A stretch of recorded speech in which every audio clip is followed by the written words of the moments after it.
messieurs, bonjour. Bienvenue à l'émission Culture 4, l'émission de Culture H, le média dédié au capital humain. Aujourd'hui, nous allons parler de télétravail, une problématique d'actualité compte tenu du contexte du coronavirus. Le coronavirus qui fait ravage à travers le monde et qui n'épargne pas, bien entendu, le Sénégal. Pour ce fait, nous recevons aujourd'hui Madame Mamdiaté Lou, directrice de Sentala. Madame Mamdiaté Lou, bonjour. Bonjour. Alors, Sentala.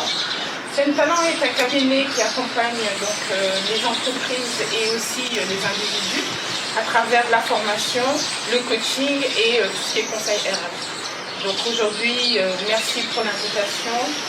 Effectivement, le télétravail est une question d'actualité. Comment faire pour réussir le télétravail au Sénégal? Alors la particularité du Sénégal, c'est qu'il faut déjà valider la possibilité de le faire, de le réaliser au niveau du matériel. Je m'explique. Il faut que chaque manager valide que son collaborateur ait bien un ordinateur portable, la connexion Internet chez lui et la possibilité de passer des appels en ayant du crédit ou du réseau. La deuxième chose, c'est accompagner le management autrement.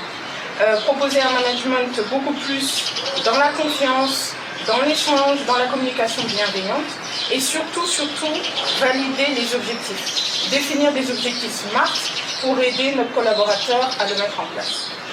Est-ce un dispositif, dans ce cas, adapté à toutes les catégories? Non, malheureusement, il y a beaucoup de catégories qui seront discriminées par cette possibilité-là de travailler à la maison, notamment les métiers qui sont en front office, comme les conseillers clientèle, les caissiers, et aussi toute la population qui est dans le bâtiment et les aides ménagères, par exemple. Ils ne sont malheureusement pas éligibles au télétravail et ils vont aller malheureusement vers si les choses s'aggravent, vers un chômage partiel ou un chômage technique. Pour ceux aujourd'hui qui ne sont pas concernés par le télétravail, quels sont aujourd'hui les dispositifs envisagés à cet effet?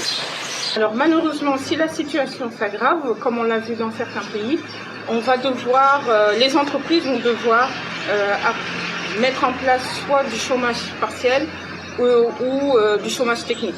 Et là, malheureusement, aucun dispositif légal n'a été mis en place pour accompagner concrètement. C'est vraiment si le gouvernement adopte des mesures exceptionnelles pour combler le manque à gagner de ses collaborateurs ou d'accompagner les entreprises dans la baisse de leurs revenus.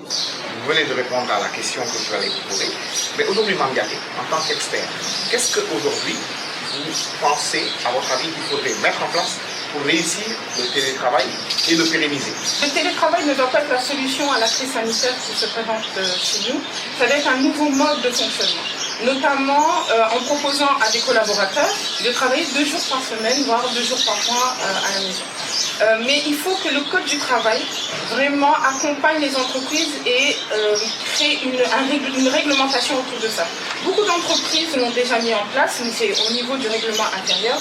Mais il serait intéressant que la législation sénégalaise accompagne la mise en place de ce dispositif. Tout à fait. Merci beaucoup. C'est à cet effet que nous allons recevoir dans notre prochaine édition un inspecteur du travail qui va nous dire dans quelle mesure on pourrait intégrer cette nouvelle forme de management et l'institutionnaliser dans notre pays de manière à ce qu'elle soit utilisable et exploitable de manière pérenne. Merci beaucoup, chers internautes. À très bientôt pour une prochaine édition de Culture 4.